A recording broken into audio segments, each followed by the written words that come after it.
మన ప్రభువును ప్రియరక్షకుడైన యేసుక్రీస్తు వారి మహాపరిశుద్ధ ఘనమైన నామంలో ఈ రాత్రి వర్తమానము ఆలకించిన దేవుని ప్రియులందరికీ నా హృదయపూర్వకమైన వందనాలు తెలియజేసిన మన పరిశుద్ధ గ్రంథము నుండి పేతురు రాసిన మొదటి పత్రిక 4వ అధ్యాయము మొదటి వచనము నుండి 11వ వచనం వరకు వచనము తర్వాత వచనాన్ని మనము ధ్యానించుకుందాం. పేతురు రాసిన మొదటి పత్రిక 4వ అధ్యాయము మొదటి నుండి 11వ వచనం వరకు వచనము తర్వాత వచనాన్ని మనము ధ్యానించుకుందాం. క్రీస్తు శరీరమందు శ్రమ పడిన గనుక మీరును అట్టి మనస్సును ఆయుధముగా ధరించుకొనుడి. ఏంటండి?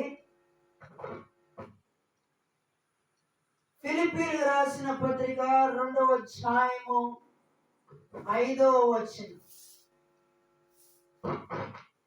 ఫిలిప్పీయులకు రాసిన పత్రిక 2వ అధ్యాయము 5వ వచనం.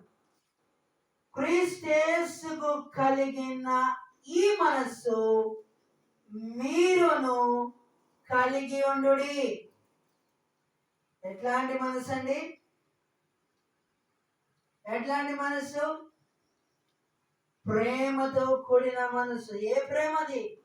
లోక సంబంధమైన ప్రేమ కాదండి. ఏ లాభం ఆశించని ప్రేమ. నీ కొరకు నా కొరకు కల్వరి శిలువలో మన కొరకు ప్రాణత్యాగము చేసిన ఆ ప్రేమామయుని యొక్క మనస్సు, ఇతరులను క్షమించే మనస్సు, సహించే మనస్సు, ఓర్చుకునే మనస్సు, భరించుకునే మనస్సు, దీర్ఘశాంతమును కనుపరిచే మనస్సు. అటువంటి మనస్సును మనము కలిగి ఉండాలి. అటువంటి మనస్సును మనము ఆయుధంగా ధరించుకున్నప్పుడు ఈ శరీరము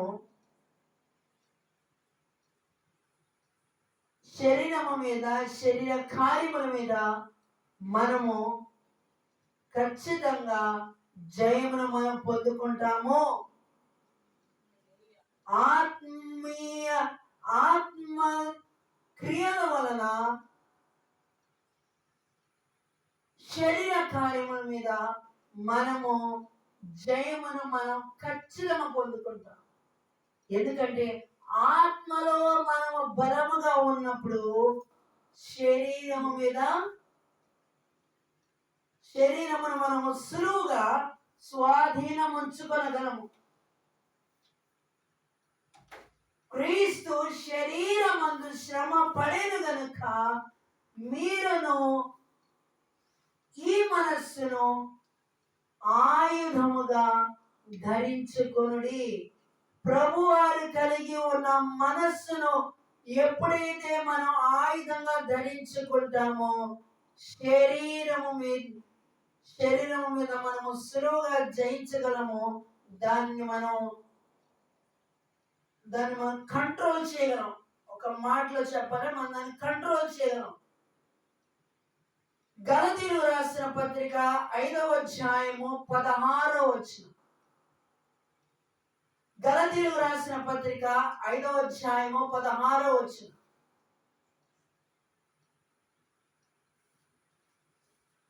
గమనించండి.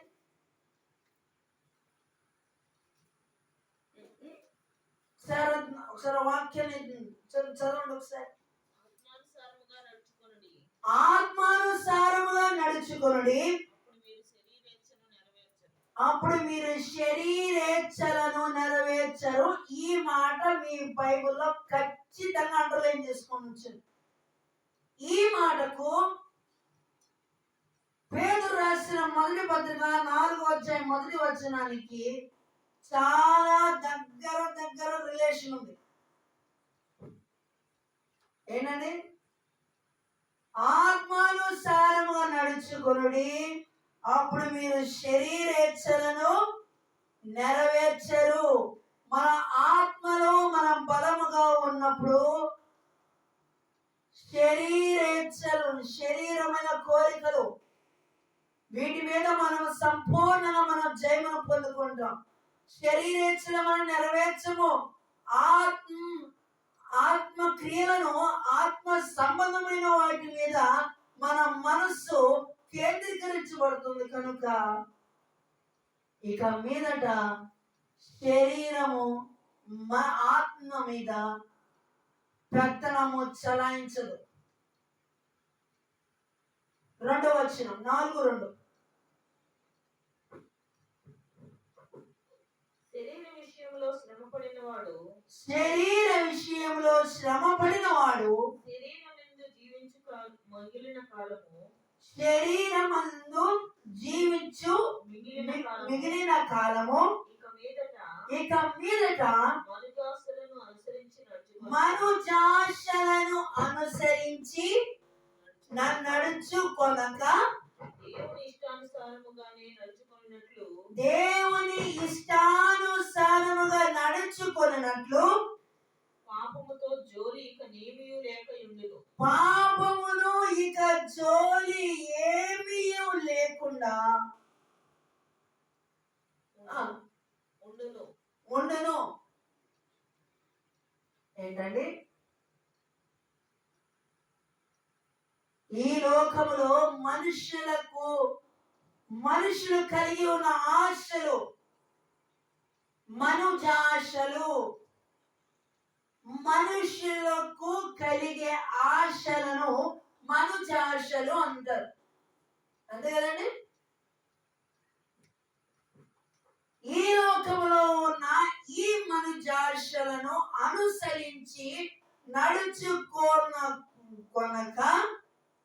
దేవుని ఇష్టానుసారముగా నడుచుకోవాలి అని పరిశుద్ధ గ్రంథమైన బైబిల్ మనకు స్పష్టంగా చెప్తుంది. దేవునికి ఇష్టానుసారంగా నడిచిన పాత నిబంధన భక్తులు పరలోకములో ఉన్న శక్తిని భూమి మీదకి దింపగలిగారు. దేవునిని వారు కనపరిచారు, దేవుని నామమును మహిమపరిచారు. హల్లెలూయా. సర్వోన్నతమైన స్థలములలో దేవునికి మహిమయు, ఆయనకి ఇష్టమైన మనుషులకు భూమి మీద సమాధానము కలుగును గాక. ఆయనకిష్టులైన మనుషులు దేవునికి ఇష్టానుసారముగా, ఆయనకి ఇష్టలుగా, ఆయనకు అనుకూలంగా ఎవరైతే జీవిస్తారో వారి ద్వారా దేవుడు తన శక్తివంతమైన కార్యములు వారి ద్వారా దేవుడు జరిగించగల సమర్థుడు. ఆమేన్. నా ప్రియమైన సహోదరులారా గమనించండి. ప్రాచీనమైన స్వభావమును విసర్జించి నవీన స్వభావమును ధరించుకోనమని దేవుని వాక్యం స్పష్టంగా తెలియజేస్తుంది. ఈ లోకంలో ఉన్న ఈ తాత్కాలికమైన ఆశల కొరకు ప్రాకులాడుతూ పరుగులెడుతున్న సహోదరుడా, సహోదరి, నీవు దేవునికి ఇష్టానుసారంగా జీవిస్తున్నావా? లేకపోతే లోకములో ఉన్న ఈ తాత్కాలికమైన ఆశల కొరకు నీ మనసులో ఉన్న ఆశలను నెరవేర్చుకొని తర్వాత నీ శరీరంలో బలమంతా ఉడికిపోయిన తర్వాత నువ్వు దేవుని పట్టుకోవడం వలన ఏ విధమైన ప్రయోజనం లేదు. నీ శరీరంలో బలము ఉన్నప్పుడే నీవు దేవుని పాదాలు పట్టుకోవాలని కృప కొరకు వేడుకున్నప్పుడు నీ బ్రతుకు మారుతుంది, నీ జీవితం మారుతుంది. నువ్వు దేవునికి ఇష్టరాలుగా నీవు జీవిస్తావు. నీ ద్వారా నీ గృహము రక్షింపబడుతుంది. నీ ద్వారా నీ గృహము రక్షింపబడాలి అని అంటే నీ బ్రతుకును, నీ జీవితాన్ని దేవునికి ఇష్టానుసారంగా నీవు జీవించినప్పుడే నీ గృహంలో నా ప్రతి విధమైన శాపము కొట్టివేయబడుతుంది. నీ గృహము అనేక మందికి దీవెనకరంగా, ఆశీర్వాదకరంగా మార్చబడుతుంది. 4:3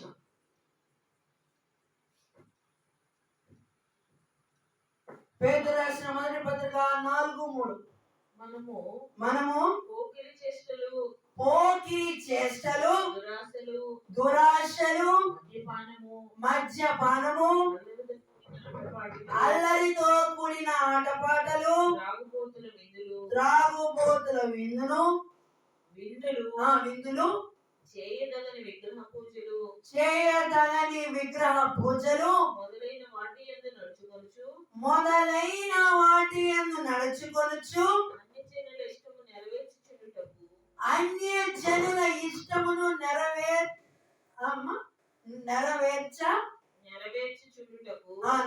నెరవేర్చుచుండుటకు గతించిన కాలమే చాలును. అపరిమితమైన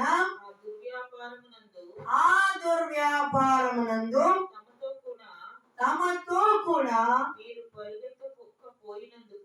మీరు పరిగెత్తకపోయినందుకు వారు ఆశ్చర్యపడుచు మిమ్మల్ని దూషించుచున్నారు. ఎందుకు దూషించుచున్నారు? ఎందుకు దూషిస్తున్నారండి? నీవు పరిశుద్ధత వైపు పరుగులు తీస్తున్నావు కనుక. గతించిన దినములలో దేవుడంటే ఎవరో, ఆయనలో గొప్పతనం ఏంటో తెలియని రోజుల్లో, ఆ అజ్ఞానంగా ఉన్న రోజుల్లో దేవుడి నీ జీవితాన్ని దర్శింపగా మునుపు నీ బ్రతుకు, నీ జీవితము, నీ పాత రోత జీవితము క్రీస్తులను మార్చబడక మునుపు నీవు ఒకప్పుడు భయంకరుడే, నీవు ఒకప్పుడు భయంకరురాలివే.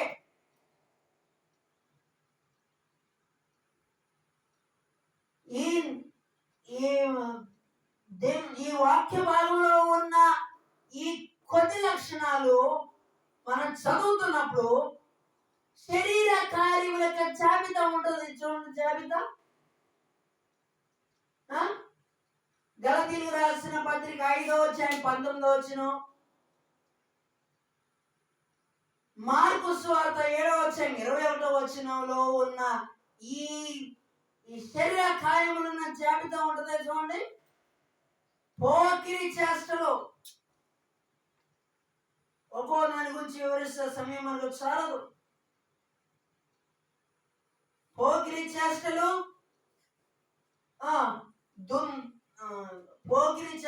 దురాశలు, అల్లరితో కూడిన ఆటపాటలు, చేయదగని విగ్రహ పూజలు, మద్యపానము, త్రాగుబోతుల విందులు. చూడండి, ఇప్పుడు త్వరలో మన క్రిస్మస్ సీజన్ రాబోతుంది. అసలు నిజమైన క్రిస్మస్ అంటే ఏంటి? ఎన్నో జీవితాలు, ఎన్నో సంవత్సరాల క్రిస్మస్ వచ్చినాయి, కానీ నిజమైన క్రిస్మస్ అంటే ఏంటో పరిశుద్ధ గ్రంథమైన బైబిల్ మనకు స్పష్టంగా తెలియజేస్తుంది. సజీవులకును మృతులకును తీర్పు తీర్చుటకు సిద్ధముగా ఉన్నవానికి వారు ఉత్తరవాదులు ఉన్నారు. మృతులు శరీర విషయంలో మానవరీత్యా తీర్పు పొందినట్లును మానవ రీత్యా తీర్పు పొందినట్లును ఆత్మ విషయంలో దేవుని బట్టి జీవించినట్లును వారికి కూడా సువార్త ప్రకటింపబడెను. వారికి కూడా సువార్త ప్రకటింపబడేను. ఇప్పుడు చెప్పండి, బ్రతికున్నప్పుడు సువార్త ప్రకటించబడుతున్నప్పుడు పెడచెవిని పెడతారు. వాక్యం ఉన్నట్టు చెప్తేనేమో మొహాలు మాడిపోతాయి.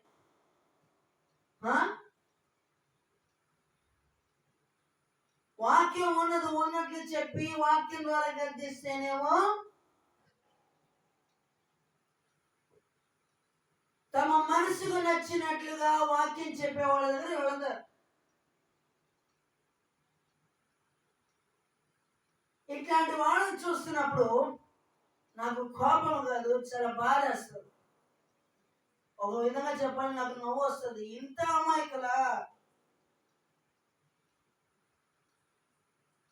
హృదయాన్ని సరిచేసి ఒక మాట మీ జీవితాన్ని గుర్తుపెట్టుకోండి. ఒక అనుభవం గల దైవజనులు మిమ్మల్ని గర్జిస్తున్నారంటే మీ మీద కోపం ఉండి కాదు, మీ ఆత్మను దేవునికి అప్పగించాలి.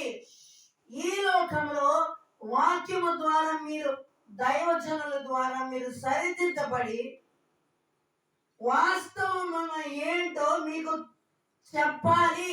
క్రీస్తు ప్రేమతో వారు దేవుని వాక్యం ద్వారా గద్దిస్తున్నారు, హెచ్చరిస్తున్నారంటే అది మీ మేలుకే, మీ క్షేమము కోరి చెప్తున్నారు. కానీ మీ మీద ఎట్లాంటి పగ, కక్ష, ప్రతీకారాలు ఉన్నాయండి? లేవు.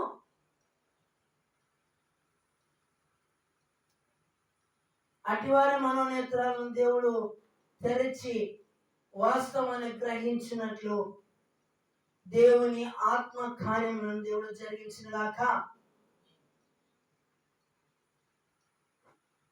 అయితే అన్నిటి అంతము సమీపమై ఉన్నది. అన్నిటి అంతము సమీపమై ఉన్నది కాగా మీరు స్వస్థ బుద్ధి గలవారై ప్రార్థనలు చేయుటకు మెలకువగా ఉండుడి. ప్రార్థన చేయుటకు మెలకువగా ఉండుడి. ఏ సమయంలో దేవుని రాకడ ఎప్పుడు వస్తుందో తెలియదు. మీరు స్వస్థ బుద్ధి గలవారై మెలకువ కలిగి ప్రార్థన చేయండి. శోధనలో ప్రవేశింపకూడనట్లు మెలకువ కలిగి ప్రార్థించండి. ఆనాడు ప్రభువు శరీరధారి ఉన్న దినములలో శిష్యులకు చెప్పినట్లుగానే శిష్యులు మెలకువ కలిగి ప్రార్థించలేకపోయారు. వారు శోధనలో ప్రవేశించారు. ప్రభువారు మెలకువ కలిగి ప్రార్థించారు, శోధనను జయించారు. కనుకని ఆయనలో నాలో పాపమున్నదని మీలో ఎవరు స్థాపించగలరని ఈ ప్రపంచానికి సవాలు చేసిన పాపరహితుడు, పరిశుద్ధుడు, నీతిమంతుడు, పాపుల కొరకు పరలోక వైభవాన్ని విడిచి వచ్చిన ప్రేమామూర్తి అయిన దేవుడు. అటువంటి దేవుడు ఈ లోకంలో ఎవరైనా ఉన్నారా? మనుషుల కొరకు రక్తాన్ని చిందించి మనుషుల పాపము నుండి విడిపించిన దేవుడు ఈ లోకంలో ఎవరైనా ఉన్నారా? మరణాన్ని జయించి తిరిగి లేచిన ఆనవాళ్ళు ఉన్నాయా? ఒకసారి ఆలోచించండి.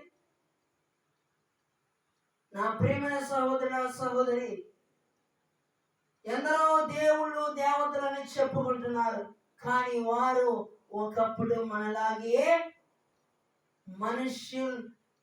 మనము కలిగి ఉన్న శరీరం వారు ఒకప్పుడు మనకిలా మనుషులే. కానీ మనుషుల కొరకు ప్రాణము పెట్టిన జీవాధిపతి అయిన ఈ యేసుక్రీస్తు మాత్రమే. ఇది నేను దృఢంగా చాలా ఖచ్చితంగా కరాఖండి నేను చెప్పగలను. అందుకనే కదా నీతో సమం ఎవరు, నీలా ప్రేమించేది ఎవరు, నీలా క్షమించేది ఎవరు, నీలా పాపికై ప్రాణము పెట్టిన వారెవరు? ఏంటండి? నీతో సమమెవరు, నీలా ప్రేమించేదెవరు, నీలా క్షమించేదెవరు? యేసయ్యా. నీలా పాపికై ప్రాణం పెట్టిన వారెవరు, నీలా పాపికై ప్రాణం పెట్టిన వారెవరు అని అర్థమైందండి. ఆయన వంటి ఆయనను పోలిన వారు ఎవరు లేరు, ఈ లోకంలో ఎవరు పుట్టలేరు కూడా. ఆయన కలిగి ఉన్న పరిశుద్ధత ఈ లోకంలో ఎవరు లేరు. ఆమేన్. ప్రేమ అనేక పాపములను కప్పును. ప్రేమ అనేక పాపములను కప్పును. కనుక అన్నిటికంటే ముఖ్యముగా ఒకని ఎడల ఒకడు మిక్కుటమైన ప్రేమ గలవారయుండుడి. ఈ మాటని బైబిల్లో అండర్లైన్ చేసుకోండి. చాలా ప్రాముఖ్యమైన మాట. ఈనాటి తరంలో కొరతగా ఉన్నదన్నమాట. సణుగకుండా ఒకనికి ఒకడు ఆతిథ్యము చేయుడి. సణుగకుండా ఒకరికి ఒకడు ఆతిథ్యం ఇవ్వండి. ఏంటండి? ప్రేమ అనేక పాపములు దాచిపెడుతుంది, కప్పి పెడుతుంది, ప్రేమను కనపరుస్తుంది. ఈ రోజున అక్రమము విస్తరించుట చేత ప్రేమ చల్లారిపోవును. మత్తయి సువార్త 24వ అధ్యాయంలో ఉంటుంది, కావాలని మీరు చెక్ చేసుకోవచ్చు. అర్థమైందండి? అంచె దినములలో అక్రమము విస్తరించుట చేత ప్రేమ చల్లారిపోతుంది, విశ్వాసము తరిగిపోతుంది.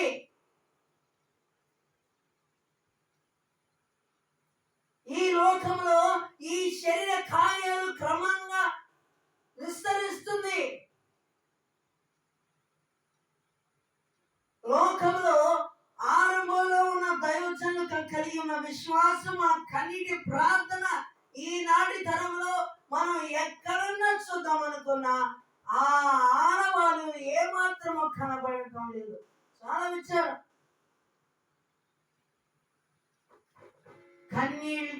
కన్నీటి ప్రార్థన పరలోకమందు సింహాసనమందు ఆసీనుడైన ప్రభు దగ్గరకు మనం కన్నీరు విడిచి ప్రార్థించినప్పుడు మన కన్నీరు ఎన్నటి వృధా కాదు. ఆ కన్నీరు ఒకానొక దినమున దేవుడు చూస్తాడు. ఆ కన్నీటిని తుడిచి మన జీవితాలలో దేవుడు సంతోషమును నింపుతాడు. దేవుడు నానా విధమైన కృప విషయమై మంచి గృహ నిర్వాహకులై ఉండి ఒక్కొక్కడు కృపావరము పొందిన కొలది ఒకరికి ఒకడు ఉపచారము చేయుడి.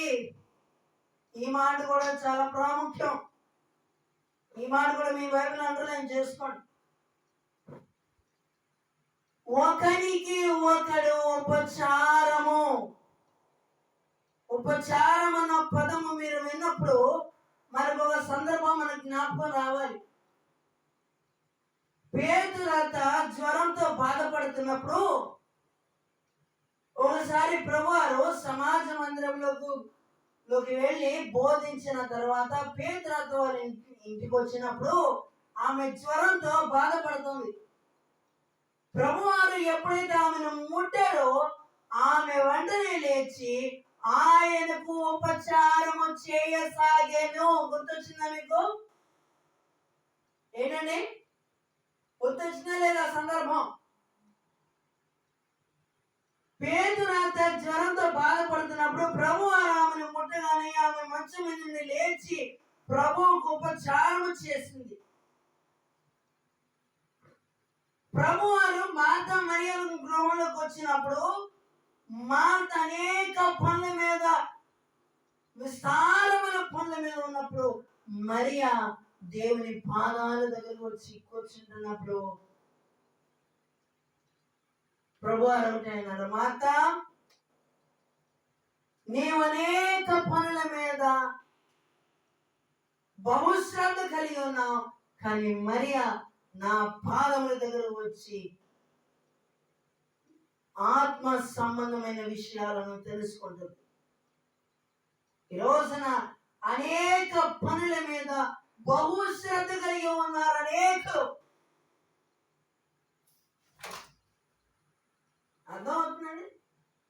అనేక పనుల మీద బహుశ్రద్ధ కలిగి ఉంటున్నారు. ఒక మాటలో చెప్పాలంటే దేవునికి కూడా ప్రాధాన్యత ఇవ్వలేనంత, దేవునికి కూడా ప్రాధాన్యత ఇవ్వలేనంత బహు విస్తారమైన పనులలో మునిగి తేలి ఉన్నారు. అట్టి వారిని దర్శించి దేవుడు తన మందిరావరణంలోకి దేవుడు నడిపించిన గాక. ఒకడు బోధించిన ఎడల దైవోక్తులను బోధించినట్టు దైవోక్తులను బోధించినట్లు బోధింపవలెను. ఒకడు ఉపచారము చేసిన ఎడల దేవుడు అనుగ్రహించు సామర్థ్యము నొంది చేయవలెను. ఇందువలన దేవుడు అన్నిటిలోనూ యేసుక్రీస్తు ద్వారా మహిమపరచబడెను.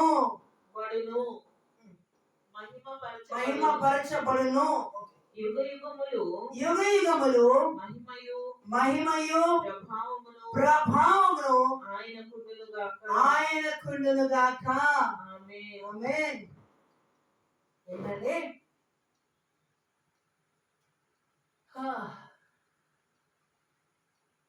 ప్రతి వానికి దేవుడు ఇచ్చిన కృపావరము కొలది ఒకరి విషయంలో ఒకరికొకరు ఉపచారము చేయండి, ఉపచారము చేసుకోండి. ఉపచారం చేసుకుంటూ ఉన్నప్పుడే దేవుని కలిగి ఉన్న మనస్సు మనకు ఆటోమేటిక్ వచ్చేస్తుంది. దేవుని ప్రేమ ఎవరి హృదయంలో ఉంటుందో ఎంతటి భ్రష్టుడైనా దేవుని ప్రేమతో ఆ వ్యక్తిని మనం మార్చగలము. ఎంతటి దుర్మార్గుడైనా, ఎంతటి దుష్టుడైనా, ఎంతటి పాపి అయినా, ఏ మాత్రము అర్హత లేని వాడైనా దేవుని ప్రేమతో అతని దగ్గర చేర్చి అతని తప్పులను మనం క్షమించినప్పుడే అతని వాక్యము ద్వారా ఆదరించి బలపరిచి అతని కొరకు అనుదినము అనుక్షణము అతని కొరకు మనం ప్రార్థించినప్పుడే ఒక్క ఆత్మను మనము దేవుని యొద్దకు నడిపించబడటానికి ముఖ్యమైన కారకులం అవుతాం. ప్రతి ఒక్కొక్కరికి దేవుడు ఒక్కొక్క కృపావరాన్ని ఇస్తారు. మనందరికీ తెలిసిన వాక్య భాగము, చివరిగా ఈ వాక్య భాగాన్ని మనం చదువుకొని మనం ప్రార్థన చేస్తాం. ఎందుకంటే మనందరికీ సుపరిచితమైన వాక్య భాగమే మత్తయి సువార్త 25వ 14వ వచనం. ఒక యజమాని ముగ్గురు దాసుల యొక్క వృత్తాంతం తెలుసు కదా మనందరికి. ఆ యజమాని ముగ్గురు దాసులకు వారి యొక్క సామర్థ్యమును బట్టి వారికి తలాంతరం ఇచ్చి దేశాంతరములకు వెళ్ళి చాలా దినములైన తర్వాత మళ్ళా ఈ దాసులకు తలాంత ఇచ్చిన యజమాని మళ్ళా వాళ్ళ దగ్గరికి వచ్చినప్పుడు ఒకడు 5కి 5, ఒకడు 2కి 2గా చేసి యజమాని చేత ప్రశంసించబడ్డాడు. కానీ 3వ దాసు యొక్క పరిస్థితి బహుఘోరం. ఆ 3వ దాసులు కనీసం ఒక్క తలాంతికి ఇంకో తలాంతు కూడా ఇచ్చుంటే ఆ ఇద్దరు దాసులతో పాటు ఈ దాసులు కూడా ప్రశంసించబడేవారు. ఈ రోజున దేవుడు మనందరికీ ఎవరు ఏది చేయగలరో వారి సామర్థ్యమును బట్టి దేవుడు కృపావరాన్ని ఇస్తారు. దాన్ని మనం ఎప్పటికప్పుడు మనం వృద్ధి చేసుకుంటున్నప్పుడే మనము దేవుని చేత ప్రశంసించబడతాం.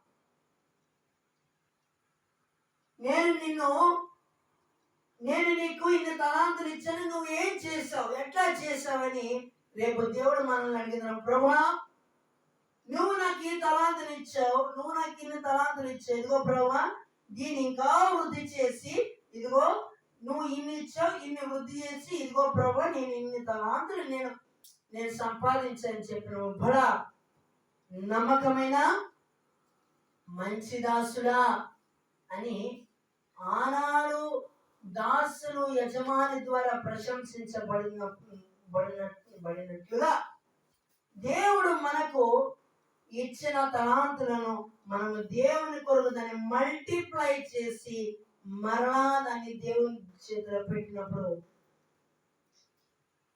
ఆయన దీవించినట్లు ఆయన ఆశీర్వదిస్తే అది ఎన్నటన్నటికి ఆశీర్వాదకరమే. నా ప్రియమైన సహోదరులారా, ఈ రాత్రి మీ గృహాల్లో మీ జీవితాల్లో శాపమును దేవుడు కొట్టివేయాలని ఆశపడుతున్నారు. మీ హృదయంలో ఉన్న పరిస్థితిని మీరు ఉన్న స్థలములలోనే మోకరించి ప్రార్థించి మీ స్థితిని మీరు దేవుని ఎదుట ఒప్పుకొని విడిచిపెట్టినప్పుడు దేవుని యొక్క కనికరాన్ని పొందుతారు. మీరు ఉన్న స్థలంలోనే దేవుని సన్నిధి, దేవుని యొక్క శక్తిని మీరు పొందుకుంటారు. దేవునికి సాక్షులుగా నిలబడతారు. అటు గొప్ప భాగ్యము, గొప్ప ధన్యత దేవుడు మనకందరికి అనుగ్రహించిన గాక. ఆమేన్. దయచేసి స్థలం ఉంచండి, ప్రార్థన చేసుకోండి. ప్రేమగల మా తండ్రి, ప్రభువాని స్తోత్రం చెల్లించుకొంచున్నాం. ఈ రాత్రి వర్తమానం ఎంతమంది ఆలకించారో అటు వారిని దర్శించము.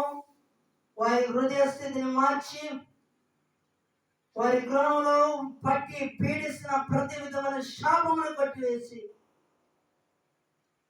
వారి గృహంలో మీ ఆత్మతో నింపి వారి గృహంలో సమాధానము నన్నది వలె ఏరులై ప్రవహించినట్లు పరిశుద్ధాత్మ శక్తివంతమైన కార్యములు రాత్రి కాలం జరిగించమని ప్రతి గృహంలో సమాధానకర్తయగు మీ సన్నిధి ప్రతి ఒక్కరూ అనుభవించినట్లుగా ఈ రాత్రి కాలం ప్రతి వారి హృదయాలలో మీ కార్యములు జరిగించి విన్న వర్తమానం అనేక మంది హృదయాలు ముద్రించి ఐక్యంగా మీ సెలవు చాటున మరుగుపరిచి వాక్యం ద్వారా మాతో మా అందరితో మాట్లాడినందుకు మీకు వందనాలు. తిరిగి వచ్చినగా మీ మాటతో మమ్మల్ని బలపరిచినందుకు మీకు వందనాలు. మీ మాటతో మాకు ఇచ్చిన ధైర్యాన్ని బట్టి మీ సందరూ స్తుతిస్తున్నాం. రేపటి దినం జరగబోయే ఆదివారం ఆరాధన తోడుకొనము, వాతావరణాన్ని మీ స్వాధీనంలో ఉంచుకొనమని క్రీస్తు నామమున ప్రార్థించి వేడుకొని అడుగుచున్నాం తండ్రి. ఆమేన్.